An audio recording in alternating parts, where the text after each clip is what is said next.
Corona virus के दुनिया भर में फैल जाने से दहशत का माहौल है, लेकिन अधिकांश मामलों में हल्के फुल्के या सामान्य लक्षण होते हैं जिनमें अस्पतालों में भर्ती होने की जरूरत नहीं होती।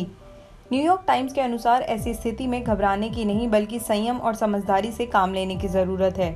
आइए जानते हैं कि यदि कोरोना वायरस के संक्रमण की आशंका हो या टेस्ट पॉजिटिव आए तो क्या करें और क्या ना करें। संक्रमण का शक हो तो क्या करें।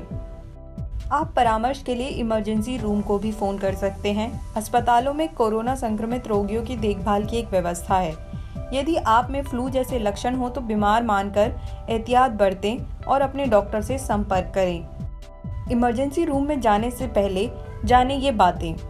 इमरजेंसी रूम रोगियों से भरा रहता है, डॉक्टर व्यस्त होते हैं। ऐसे में सुनिश्चित करें क्या वाकई आपको इसकी जरूरत है। इमरजेंसी रूम में जाने से पहले खुद से सवाल करें कि सामान्य स्थिति में कफ या बुखार होने पर क्या आप इमरजेंसी में जाते।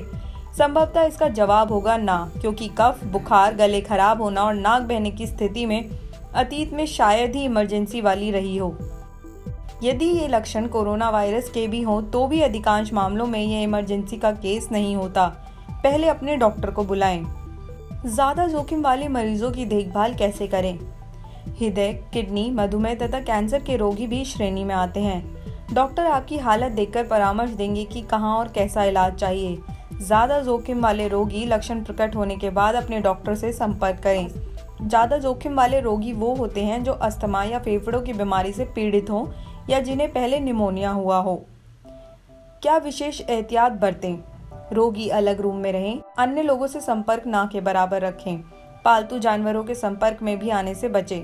संभव हो तो अलग बाथरूम का इस्तेमाल करें। यदि बाथरूम साझा हो तो रोगी के इस्तेमाल करने के बाद सैनिटाइज करें। रोगी को खाना दरवाजे पर ही रखकर दें। रोगी तथा देखभाल करने वाले मास्क का इस्तेमाल करें। बीमार के साथ खाना, तौलिया या बिस्तर साझा ना करें। घर में कॉमन जगह को खुला रखें तथा हवा आने की व्यवस्था करें। इसके लिए खिड़कियां खोल कर रखें या एयर कंडीशनर का इस्तेमाल कर सकते हैं। Centre for disease control and prevention के मुताबिक यदि ये लक्षण हो तो इमरजेंसी इलाज कराएं।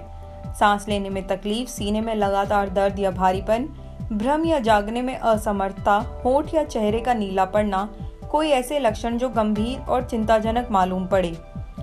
यदि लक्षण पॉजिटिव आए तो घर पर कैसे रखें ख्याल।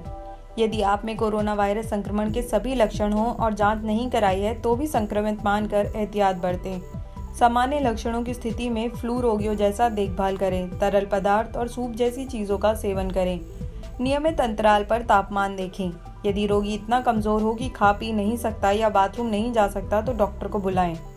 WHO की सलाह है कि लक्षण समाप्त होने के बाद रोगी को 14 दिन तक आइसोलेट रहना चाहिए, लेकिन CDC की गाइडलाइन में कहा गया है कि कोरोना संक्रमण के पुष्ट या अपुष्ट मामलों में आइसोलेशन से बाहर निकलने में इन 3 बातों का ध्यान रखना चाहिए।